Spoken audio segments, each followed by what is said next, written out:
اللهم فاطر السماوات والارض عالم الغیب والشہادہ انت رب كل شيء وإله كل شيء اشهد ان لا اله الا انت وحدك لا شريك لك وان محمدا عبدك ورسولك والملائکۃ یشہدون۔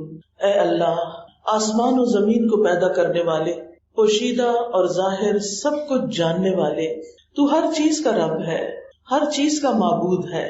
میں گواہی دیتی ہوں کہ تیرے علاوہ کوئی معبود نہیں، عبادت کے لائق نہیں، تو اکیلا ہے، تیرا کوئی شریک نہیں، اور یہ کہ محمد صلی اللہ علیہ وسلم تیرے بندے اور رسول ہیں، اور فرشتے بھی اس بات کی گواہی دیتے ہیں، اور ہم سب اس بات کی گواہی دیتے ہیں۔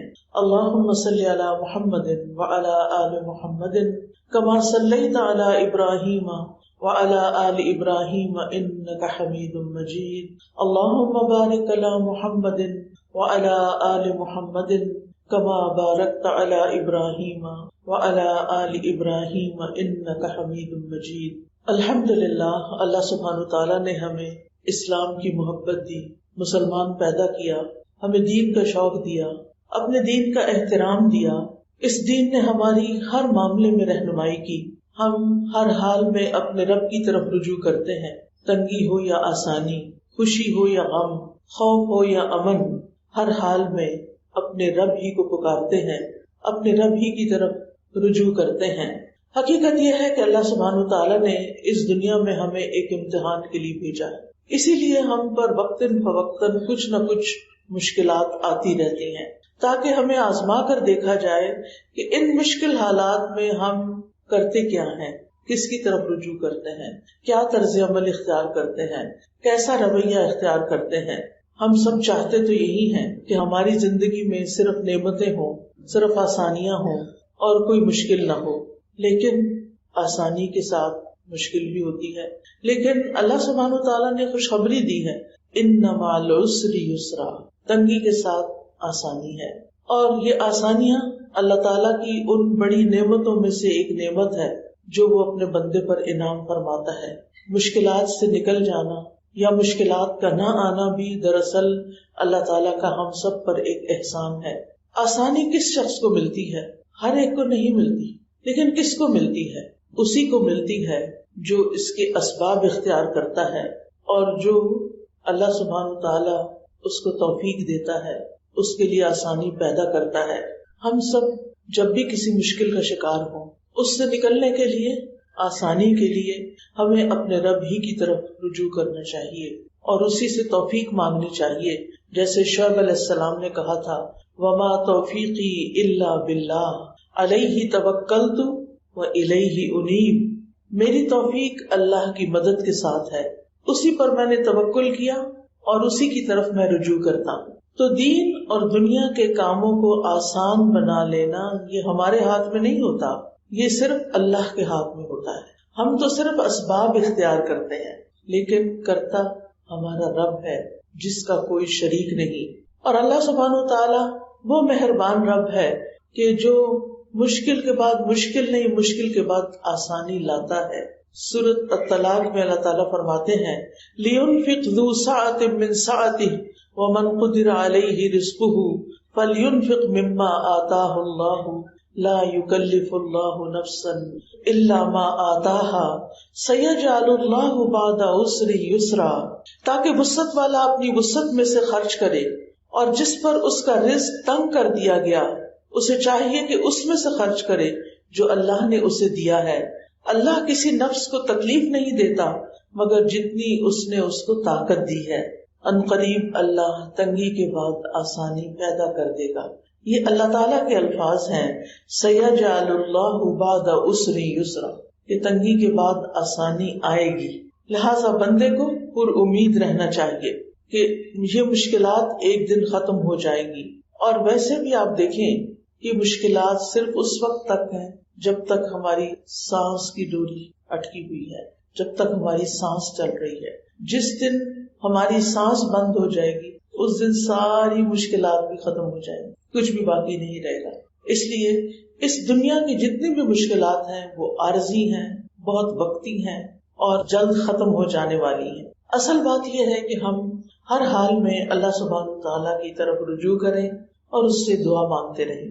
آج جمعہ کا دن ہے الحمدللہ، اور آپ نے سورۃ الکہف پڑھی ہوگی. سورۃ الکہف میں ابتدائی میں ایک دعا آتی ہے، ام حسبت ان اصحاب الکہف والرقیم كانوا من آیاتنا عجبا اذ اوى الفتية الى الکہف فقالوا ربنا آتنا من لدنك رحمة وهيئ لنا من امرنا رشدا.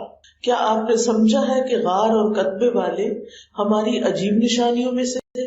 جب ان نوجوانوں نے غار کی طرف پناہ لی تو کہنے لگے، اے ہمارے رب، ہمیں اپنے پاس سے رحمت عطا کر اور ہمارے لیے ہمارے معاملے میں رہنمائی فرما. ان آیات میں دراصل اللہ تعالیٰ نے کہف یعنی غار والوں کا قصہ بیان کیا ہے. یہ کچھ نوجوان مسلمان تھے اور ان کے ساتھ ایک کتا تھا. ان کے ملک کا بادشاہ بت پرست تھا، لوگوں کو زبردستی بت پرستی پہ مجبور کرتا تھا. جو لوگ اس کی بات نہیں مانتے تھے ان کو وہ سخت سزا دیتا تھا.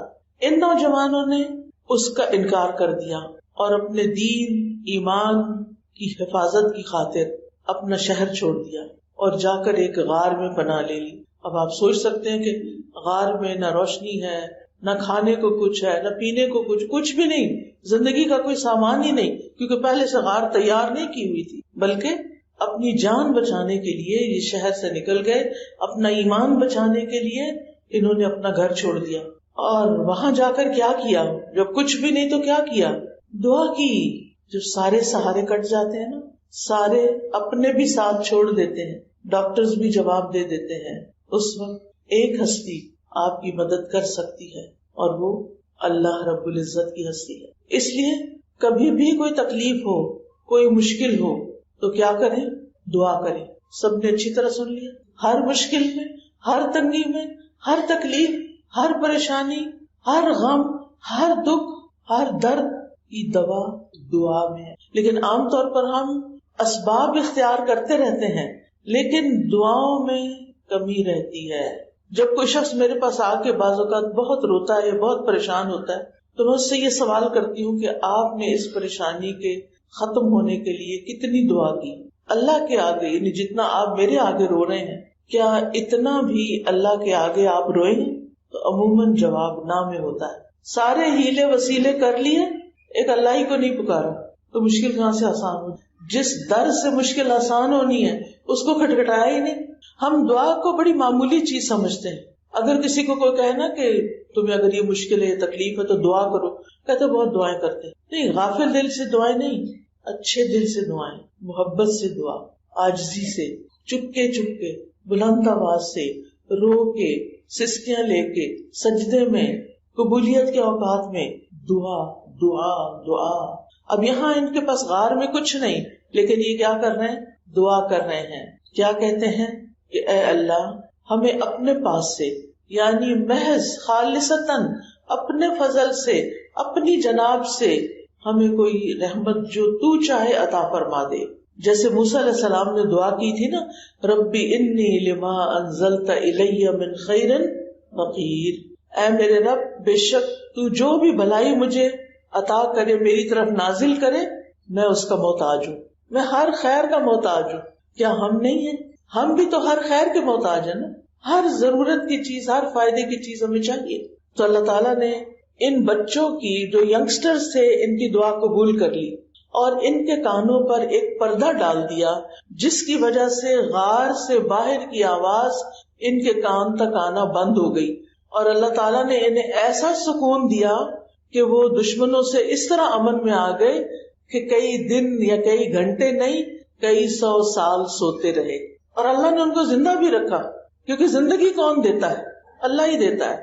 تو بات یہ ہے کہ اصحاب کہف نے مشکل سے بچنے کے لیے سب سے اہم سبب اختیار کیا، یعنی غار میں پناہ لی، اور سب سے اہم کام کیا اور وہ ہے دعا کی. سبب اختیار کریں، وسیلہ اختیار کریں اور دعا کریں. اب اس میں آپ دیکھیے، از اول فتیتو، جب چند نوجوانوں نے پناہ لی. ابا کا مطلب ہوتا ہے کہیں ٹھکانہ پکڑنا، کوئی پناہ لینا، اور فتیہ فتن کی جمع ہے. انسان کی یہ صفت اس حالت میں ہوتی ہے جب وہ اپنی جوانی کے آغاز میں ہوتا ہے. یعنی ٹین ایجرز کہہ لیں آپ. تو یہ بچے کون تھے؟ ٹین ایجرز تھے. لیکن اللہ نے ان کو ہدایت دے دی تھی. تو انہوں نے یہ دعا کی تھی ربنا آتنا من لدنک رحمہ، کہ اللہ ہمیں اپنے پاس سے رحمت عطا کر، ہمیں دین پر ثابت قدمی عطا کر، ہر شر سے ہماری حفاظت فرما اور ہمیں خیر کی توفیق عطا کر. تو رحمت میں یعنی جب انسان کہتا نا اللہ اپنی رحمت بھیج، اللہ ہم تیری رحمت کے محتاج ہیں، وہ کیا مانگ رہا ہوتا ہے؟ رحمت میں کیا کیا چیز شامل ہے؟ رحمت ہو جائے تو کیا کچھ ملتا ہے؟ آپ جو کہتے ہیں یا حیو یا قیوم برحمتک استغیث، اے زندہ رکھنے والے خدا، اے قائم رہنے والے، میں تیری رحمت کی فریاد کرتی کہ اپنی رحمت بھیج. کیا بھیجے؟ یعنی اس وقت کی جو خاص ضرورت ہے وہ پوری ہو جائے. اچھا، رحمت مانگنا زیادہ فائدے کا کیوں ہے؟ کیونکہ بعض اوقات ہم وہ چیز مانگ رہے ہوتے ہیں جو ہمارے فائدے کی نہیں ہوتی، اس وقت اس سے زیادہ کسی اور چیز کی ضرورت ہوتی ہے. لیکن جب ہم اللہ تعالیٰ سے رحمت مانگ لیتے ہیں کہ اللہ تو ہم پہ رحم فرما، اور جو چیز ہمارے حسب حال ہے، ہماری ضرورت ہے، جس سے ہمیں فائدہ ہو سکتا ہے، تو ہمیں وہ عطا کر، چاہے وہ کھانا پینا ہو، چاہے وہ پھر امن و اطمینان ہو، اس میں ضرورت کی ہر چیز شامل ہے. یعنی جب آپ نے رحمت مانگ لی تو اس کا مطلب ہے آپ نے اپنی ضرورت کی ہر چیز مانگ لی، کیونکہ اللہ تعالیٰ تو آپ کو انسائڈ آؤٹ جانتا ہے، اندر اور باہر سے جانتا ہے، اس کو زیادہ پتا ہے کہ آپ کو کیا چاہیے. تو یہ بڑی خوبصورت دعا ہے، ربنا آتنا من لدنک رحمہ، اللہ اپنے پاس سے رحمت عطا کر، اپنی رحمت عطا کر. یعنی اللہ تعالیٰ سے خاص رحمت کا سوال کیا انہوں نے. مقصد کیا تھا کہ جب رحمت آئے گی تو ہمیں کھانا پینا بھی ملے گا، ہمیں حفاظت بھی ملے گی، اور ہمیں اللہ تعالیٰ کی رحمتیں بھی ڈھانپ لیں گی. وَهَيِّئْ لَنَا مِنْ أَمْرِنَا رَشَدًا، ہیئ کا لفظ جو ہے نا یہ تہیئۃ سے ہے. تہیئۃ اس کا مطلب ہوتا ہے کام کو آسان اور سہولت والا بنانا، فیسیلیٹیٹ کرنا، یہاں تک کہ اس کے ساتھ کوئی مشکل یا مشقت نہ ملی ہوئی ہو.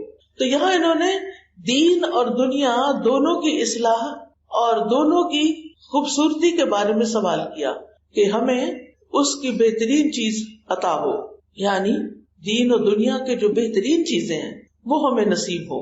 اور رشد کا معنی ہوتا ہے سیدھے راستے کی طرف ہدایت، اس کا اپوزٹ غی ہوتا ہے، غی. تو ان نوجوانوں نے معاملات کی آسانی کے لیے دو اسباب اختیار کیے. ایک تو ایسی جگہ پر بھاگ کر گئے جہاں دشمن نہیں پہنچ سکتے تھے، پھر انہوں نے کسی اور پہ بھروسہ نہیں کیا، نہ اپنی ذات پہ کیا، نہ کسی مخلوق پہ کیا، نہ کسی دیکھی یا اندیکھی مخلوق سے، بلکہ انہوں نے کیا کیا، عاجزی اور انکساری کے ساتھ اپنے معاملات کی آسانی کا سوال کیا، اور یہ کرتے رہے. یعنی کوشش کر کے بھاگ کے وہاں پہنچے اور پھر دعا بھی کی. تو اللہ تعالیٰ نے ان کی دعا قبول کر لی اور ان کے لیے معاملات کو آسان فرما دیا. کیا ہوا تھا؟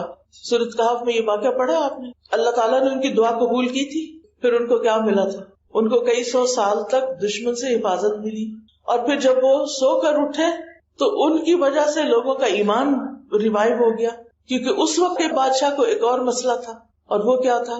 وہ آخرت کو نہیں مانتا تھا. تو ان کو کئی سو سال سلا کے پھر اٹھا کے اللہ نے بتا دیا کہ اگر کوئی 1000 سال بھی سویا نا، موت نیند کی بہن ہے نا، 1000 سال بعد بھی اللہ اس کو اٹھا سکتا. اللہ تعالیٰ کے لیے کچھ مشکل. تو اب آپ دیکھیے کہ اللہ سبحانہ وتعالیٰ کو ان کا یہ معاملہ اتنا پسند آیا کہ قیامت تک ان کا قصہ قرآن پاک کی بہترین صورت میں محفوظ ہو گیا، جس کو لاکھوں مسلمان ہر جمعے پڑھتے ہیں. یعنی قرآن مجید کا یہ حصہ باقی تمام حصوں سے زیادہ پڑھا جاتا ہے. اور اس میں آپ دیکھیے کہ اس کا یہ مطلب نہیں کہ باقی قرآن نہیں پڑھتے لوگ، لیکن ایک ہے مہینے میں ایک دفعہ ختم کرنا، تو ہر روز ایک سپارہ پڑھتا ہے. میرے بہنوں ہی ہیں تو ان کی عادت تھی کہ وہ ہر روز جیسے پہلی چاند کی تاریخ ہو نا اس کو پہلا سپارہ پڑھتے. اب چاند کی کبھی 29 تاریخ ہوتے، کبھی 30. اگر 29 ہوئی تو آخری دن 2 سپارے پڑھ لیے، لیکن اگر 30 ہے تو بس ہر مہینے انہوں نے قرآن لازمی ختم کرنا ہے. اچھا، کچھ لوگ ہوتے ہیں وہ ہفتے میں ایک دفعہ کر لیتے ہیں. وہ کیسے کرتے ہیں پتہ ہے آپ کو؟ قرآن مجید میں کتنی منزلیں ہیں؟ 7. تو وہ ہر روز ایک منزل پڑھتے ہیں. منزل کتنی ہوتی ہے تقریباً؟ منزل میں کتنا قرآن پاک ہوتا ہے؟ ہماری والدہ منزل سے بھی پڑھتی تھی. تقریباً 7 ساڑھے 7 سپارے ہوتے ہیں.